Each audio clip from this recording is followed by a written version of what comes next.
What's up, party people? This is Turkish Jude Mossberg from Facebook, Jude's Junk Facebook comic book shop, YouTube channel coming from Alaska. Someone just asked a question. How important is it to you when you get a signature series book or you send a book in to get a signed book? How important is grade? How important is it to condition? Or does it matter if the artist is dead or alive? I'm gonna try to leave my wife in peace. So I would say definitely a 9.8. I've gotten a lot of books that I've sent in. I usually crack 9.8s and send them in for signature series because I want 9.8s. A lot of 9.6s. Very hard to sell 9.6s for what you think the value is. Now you can always put it up for auction and it might go for, $150, which is probably less than the cost of getting it signed. So it has to be a bigger grail, like a $3,000 9.8 to justify getting a 9.6. So I just sent in two ASM 300s, 9.6s to get Todd, and those signed pretty quickly, and they were profitable. But you get much further down. Even with that book, it might be profitable, Incredible Hulk 340, but you're talking your, $200-$300 books. You put $200 into it. You may not get a return on investment with a 9.6. So I would say if you're getting something signed, the people who want signed, the people that want to pay that premium, they want, I would say, my experience, I don't sell a lot of 9.6s. If I do, I'm just getting rid of them, taking a loss and moving on. And so getting a 9.8 as a signed book is critical to me. So I only crack 9.8s to send in for a signature series event. I tried sending the raws in, and I just, not only did I not like the 9.6s, hey, if you like it and no problem selling it, then big deal. Do whatever you want, right? And you got your personal book from 1983 and you want to go get it signed by somebody, you can do that. A lot of people want to know, though, is it worth the investment? Is it worth the value? Can you sell later and recover your investments? That's what I'm talking about, is return on investment point of view.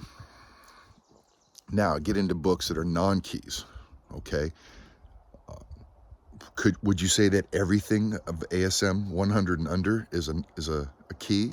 No, some of them are non-keys, but they're Silver Age ASM, so they're worth something. So to get a Stan Lee or John Romita on a ASM with a 12-cent cover price or under issue 100, those are great books, man. Those are great books. So if you can get them, and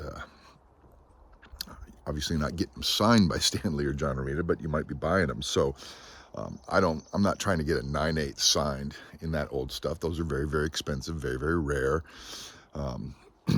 So Silver Age books for me are different.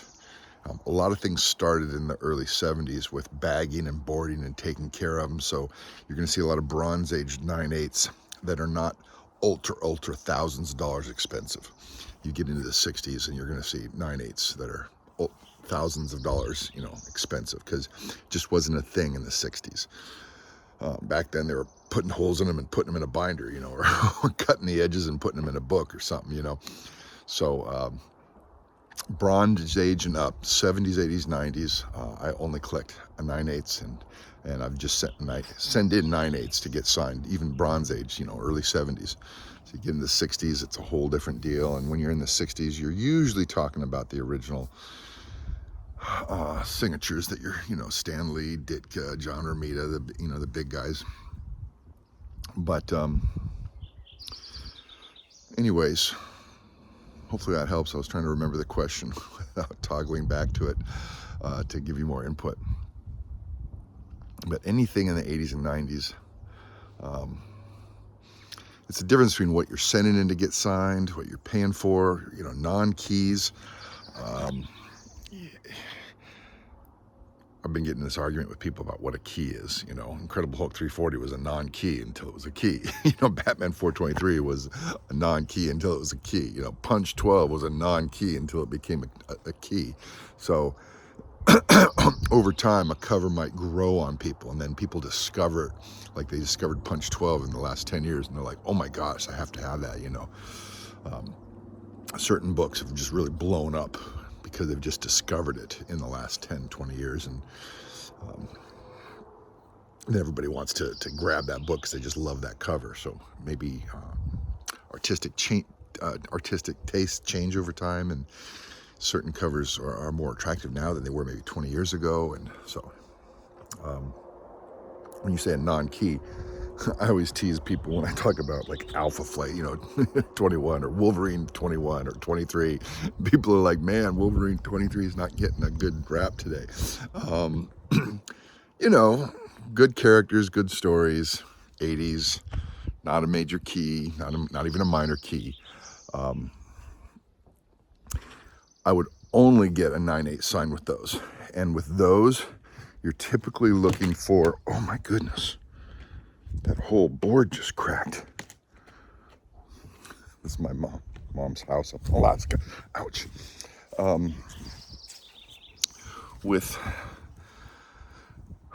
I have Rocket Raccoon 1 through 4 up, all signed by the original cover artist, 9/8, and I don't think any of them are keys. Maybe number 1 is a key, or the first cover of Layla, that might be a key, but the other ones aren't. So with those, 9/8 onlys, of course. Artist is still alive, that's okay. And so personally, even my Uncanny X-Men 266 newsstand, it was a 9/8, I cracked it, and came back a 9.6. Got it signed twice. First time it went from a 9/8 down to a 9.6. Second time I tried to get Claremont to sign it to see if I could bump it back to a 9/8. So I'm stuck with 2 signatures on a Uncanny X-Men newsstand 9.6. It's still a good book, still a valuable book, but it was a $2,000 book, and you know, now it might be $500 to $1,000. So you lose the $1,000 on something like that. Anyways, hope that helps. Happy hunting, guys, from Alaska. That's the bay over there. Those are all live, active volcanoes on the other side of the bay. Have fun.